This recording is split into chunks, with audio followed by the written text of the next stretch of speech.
চড়ক পুজোর দিন সকালবেলার ভিডিও এটা তোমাদের সাথে শেয়ার করছি। আগেই তোলা ছিল, তো শেয়ার করছি একটু দেরি করে। এই যে রেডি হয়ে চলে গিয়েছিলাম বাবার মাথায় জল ঢালতে। একাই গেছিলাম, কেননা হাজব্যান্ড বেরিয়ে গিয়েছিল, ওর কাজ ছিল, ইচ্ছা ছিল দুজনে একসাথে যাব। তো ফিরে এসে রান্নার উদ্যোগ শুরু করলাম, কেননা চড়কের দিন আমাদের এইখানে যে যারা সন্ন্যাস নিয়েছিল তাদের তিতর পরোটা খাওয়ানোর নিমন্ত্রণ ছিল এবার আমাদের বাড়িতে। এই যে 22 নম্বর কড়াই ডাবু হাতা বড় খুন্তিটা দেখছো, এটা আমার বাবা বিয়ের পর আমাকে দিয়েছিলেন।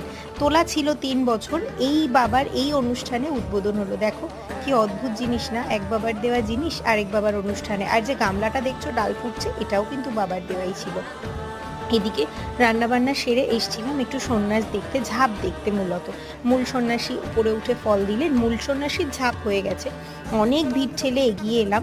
এই দেখো সবাই মিলে নেট ধরে দাঁড়িয়ে রয়েছে, আর এর ওপর বাবার নামে হবে ঝাঁপ। সত্যি অদ্ভুত দৃশ্য। আমি বিয়ের পর 3 বছর ধরে এসে এইটা দেখছি, তোমাদের